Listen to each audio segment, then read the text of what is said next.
Welcome to our broadcast tonight. We'll talk to Harold Bloom. You know his book, The Western Canon. He is a Sterling professor at Yale University. He is also a professor of English at New York University, the author of 20 books, and the editor of many more. Bloom is a MacArthur Prize Fellow, a past Charles Eliot Norton professor at Harvard, and a member of the American Academy, and the recipient of many other awards, honorary degrees, and prizes. Also on this broadcast, the animated cartoonist Chuck Jones will be here, talking about the creation of his art. We begin with Harold Bloom. His new book is called, as I said, The Western Canon. But first, I'd like to begin our conversation by talking about the notion of what you think is happening to literature today. To literature, Charles, yes. or to literary study? To literary study. To literary study. We just about haven't got it anymore. Yeah. I wouldn't think that there are 10 academic institutions of name and repute in the United States which still feature literary study as such. Why is that? It has been politicized by a combination of what I would have to call, though I don't wish to give offense, I suppose I do wish to give offense. Yes, I know. It would be new if you didn't. Pseudo-feminists, pseudo-Marxists, pseudo-historicists, calling themselves new, but nothing but mixtures of the French theorist Foucault and a lot of sarsaparilla. People who are in no way interested in aesthetic values, people who in fact have combined to assure all of us that what we call aesthetic value is a bourgeois mystification. Yeah. That is to say, no book, they say, is intrinsically better than any other book. These things are determined by the societal needs of the ruling classes. One would think that so crass and crude a doctrine would have been laughed out, but it's like our politics, my dear. You think things are going to be laughed out, and suddenly you discover there's been an avalanche and you have lost. And in the same way, there has been an avalanche, maybe from the other direction, in the universities and colleges. So sort of the political correct came from one direction, and now the midterm election, you're saying, is coming from another election. Yes. Might the two collide, or are they reinforcing each other in their own strange way? I think they reinforce one another. I have received as many nasty letters from neoconservatives who denounced me because I refused to say that the function of studying canonical works is to reinforce our moral suppositions, or our... Let me just, what do you mean by canonical works? I mean, I assume we're talking about the Western Canon and those that you have listed here, 26 of them, but... Well, the canon really means, from Greek days onwards, and from ancient Hebraic and Christian days onwards, the works that a particular tradition designates as being most essential for study by the young in scholastic situations. The subtitle of this book of mine is The Books and School of the Ages. I have stolen that from the German end of the last century poet Stefan George, who was just talking about Dante. And he was simply saying that the Divine Comedy had been the book and school of the ages. Homer is the great instance of the canonical work. All of ancient Greek and then Alexandrian education was founded upon Homer, particularly upon the Iliad. Mm-hmm. The formation of what Christians call the Old Testament, that is to say the Hebrew Bible, and then the New Testament, was also a canonizing kind of a process. Though there, in the pure good of theory, the criteria were not supposed to be aesthetic, I sometimes wonder about that, since except for Leviticus, everything in the Hebrew Bible is of immense literary power, and there's a great deal of enormous literary power in the Gospel of Mark and the Gospel of John in particular. In the book of J, you suggested a lot of the Bible had been written by a woman. I still stick with the notion that the crucial portions of Genesis, Exodus, and Numbers, that is to say, the earliest part of the Hebrew Bible to be written, was undoubtedly written by a highly placed woman at the court of Solomon. The attitude, the stance, the point of view is entirely that of a very highly placed and very sophisticated and very ironical woman indeed.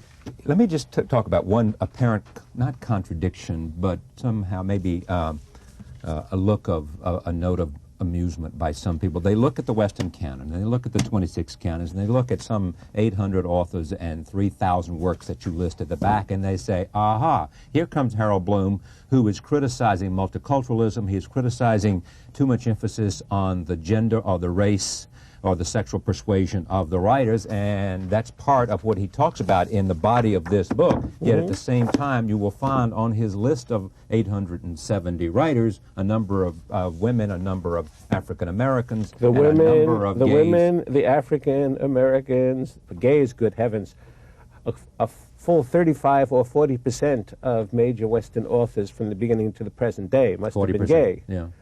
It would be very safe to assume William Shakespeare himself would appear to have been bisexual. Whether or not scholars find an easy time in accepting that, there isn't anyone I have put on that list whom I have not read at least twice. If the work has sustained a second serious reading, then these people are mixing me up with the William Bennetts of this world, or the late Alan Bloom, Right. or this whole neo-conservative rabblement who are looking for moral values. I'm not looking for moral values. But you are talking about what you call a school of resentment, which is School of killing resentment comes the art from of reading. comes from the other side, and it has largely destroyed the art of reading. It has given us the amazing phenomenon of multiculturalism. My favorite sentence in the book upon which you are holding your hand goes, As if I'm swearing to you. if multiculturalism, rather good, if multiculturalism meant Cervantes, then who could protest? Yeah. But of course, multiculturalism doesn't mean Cervantes. It is not as though they are urging us to read Cervantes rather than Shakespeare or Dickens. Not so at all. They are asking us to read extremely inadequate Chicano writers. Now, I have no objection whatsoever to writers of any background being read. But as I also remark in one of my favorite sentences of the book, the biblical 80 years and 10 on the whole still holds for us. If science came along and saw to it that we all lived 140 years on the average, then at the moment there would be no canonical problem. But we have 3,000 years of major imaginative literature in the West. We have a plethora And you are of value. suggesting it is about to become marginal? It has been marginalized. It has been substantially marginalized. People are getting doctorates. People are getting undergraduate majors in literature or English, or call it what you will, in thousands of American colleges and universities, and this is not hyperbole, who have never read a play by Shakespeare, have never read one of the Canterbury Tales of Chaucer, who have never read a novel by Charles Dickens or a poem by William Wordsworth. All right, stop. Let me just stop you there, because I want to get to this in a sense. What would Professor Bloom say they'll get by reading Shakespeare and Chaucer? Oh, and I can go on. Dickens? I can go on I know for some that's time for the rest on of the this. evening, but I've got 15 minutes. I know of that, sir. Well, in the first place, I would say cognitive power. That is to say, an increase in one's own ability to think and one's own ability to talk on the basis of that thinking. And the next would be rhetorical power, the ability to understand better the uses of metaphor, which according to Aristotle was the special mark of genius in every one of us. But beyond all that, a real capacity for apprehending otherness, for, on the one hand, realizing that we are trapped inside our own mortality, and on the other, that our only hope of getting beyond that trap of mortality is to have some real sense of other selves. We read many books, is the ancient adage, because we cannot know enough people. You are still a young man. I am now getting to be a rather older man. One discovers as one gets older that it's difficult to know more and more people. That your old friends have pretty much said what they have to say to you, or you to them, and it's harder to make friends.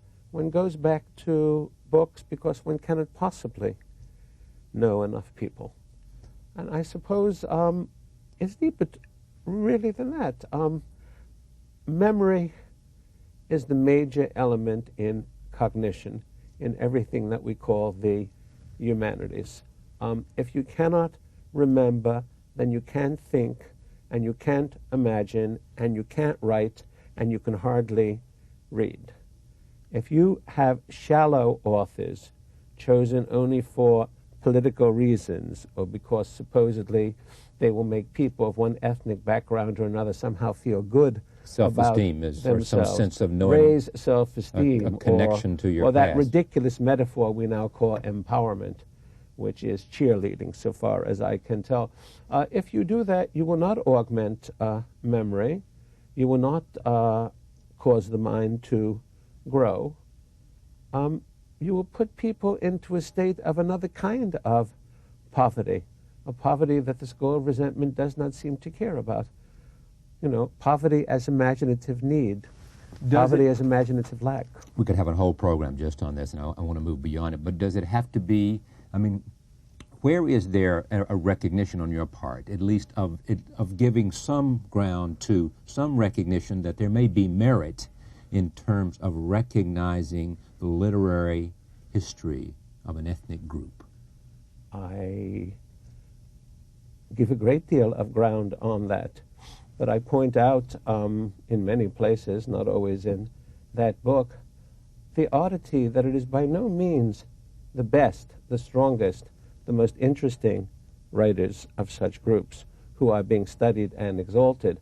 As it happens, the best African-American poet by light years is a man named Jay Wright, Jaywright. He is difficult and complex. He works in terms of Dogon mythology, West African mythology, and a vast range of European learning. He is just too difficult for Afro-American specialists to bother with, and they shrug him off. They do this to a considerable extent with the next most eminent poet, the late Robert Hayden, whom they also find too dense and too aesthetic for them. There is a brilliant young woman poet, Thylias Moss, Thyliasmoss,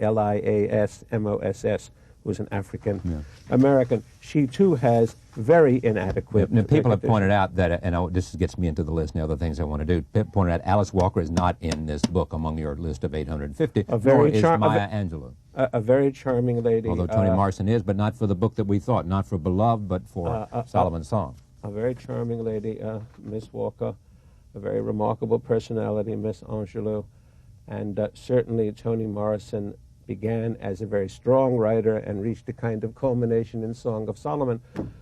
Unfortunately, her sense of what she would call her responsibility to, she now calls herself, as you know, a Marxist, a feminist, an Afrocentrist, and all of these things, Beloved and Jazz, even more than Beloved, are, I think, top-heavy books with very strong political programs.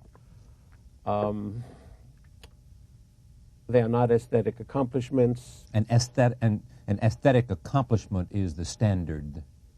An aesthetic accomplishment is Shakespeare or Tolstoy or William Faulkner. In the case of Miss Morrison, she blent Virginia Woolf and Faulkner very powerfully in her early work, and it did culminate in the Song of Solomon. She has been, I believe, victimized by the times in trying to give the age what she feels the age demands. Miss Walker is quite another matter. I have read Meridian twice. I suppose it would be my candidate for the poorest work of its kind that is now being studied in American universities and colleges. I mean, it can only possibly be read and studied on a political basis. It has nothing resembling aesthetic merit.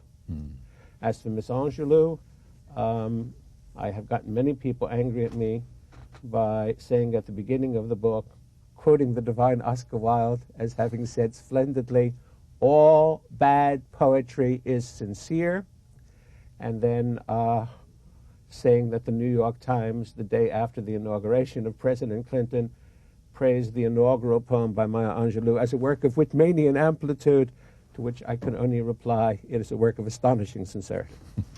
All right, let me talk about it. Did you write this because of how you feel about the plight of literary study?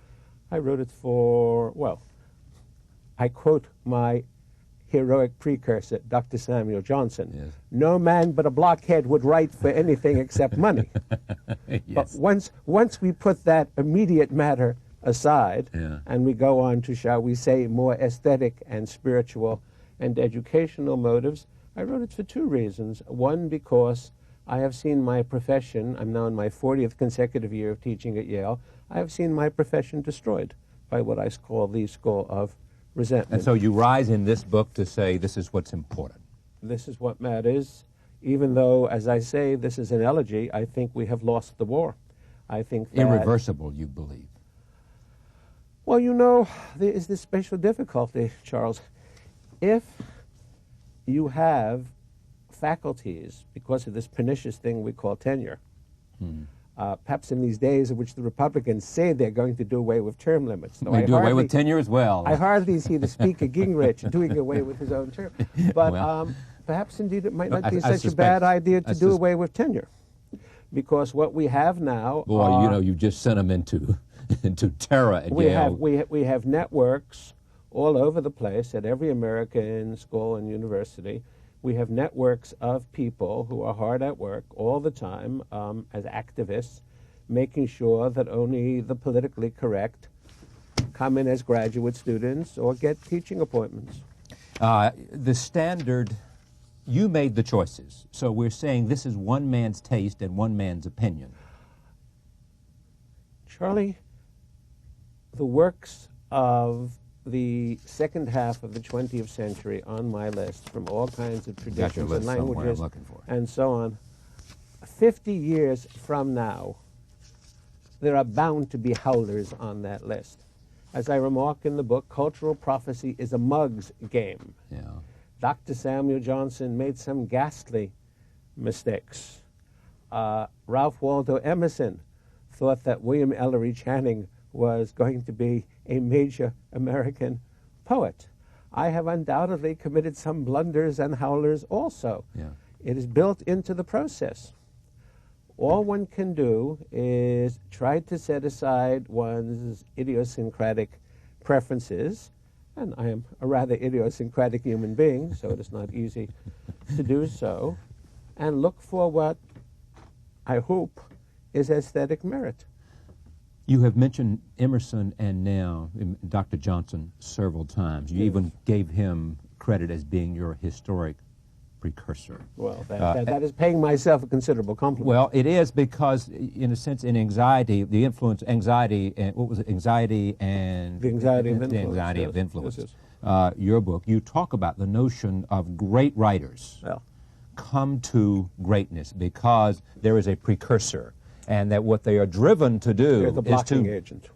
Go ahead, explain. No, go on with what you're saying. Sure. I was just rephrasing it. I mean, They are driven to blocking. They are driven to distinguish themselves apart from their precursor, and only the best and the strongest have the will and the strength to do that. Exactly so. A number of reviewers of this book, I particularly remember a gentleman in Time magazine, got very obstreperous about this. The fellow in Time magazine said, doesn't Professor Bloom realize that to use the agonistic, the literary competitive, is just as much to use an extra literary category as the multiculturalists do, to which I could only throw up my hands and say, has he never read, let alone Jakob Burckhardt or Nietzsche, on the fact that agon is the entire basis of Greek intellectual and cultural and literary life, that is to say, among the ancients. Yeah. Homer's contest with Hesiod, or the fact that in the Athenian drama you are competing for the foremost place. You are competing for the prize.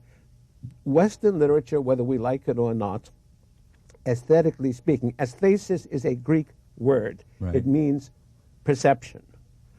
And Western literature, the whole basis of the aesthetic, remains Greek, and that was agonistic to the heart's core. It was always a competition for the foremost place. Let me just take a moment, if anybody hasn't heard your list. William Shakespeare, Chaucer, Cervantes, Milton, Samuel Johnson, Goethe, Wordsworth, Jane Austen, Walt Whitman, Emily Dickinson, Charles Dickens, George Eliot, Leo Tolstoy, but not, guess what, not For War and Peace. Well, for Haji Murad. I'm delighted you bring this up. In the news the last few days, we have the stuff about the Russians closing in on the Chechens. Right. This is the renewal of the war that is being fought in Haji Murad. Haji Murad is Shamil's right-hand man who has broken with him. Right. He is the legendary hero to this day of the Chechens. A lot of those people, that is to say, Tolstoy has really intersected reality here.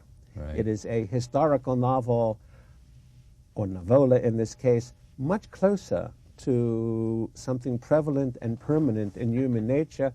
And I must say, there indeed is the use of the canonical. It is perpetually relevant. If you wish to understand, you know, the new horrors that are now breaking out among the Chechens and Yeltsin closing in upon them, read Haji Murad.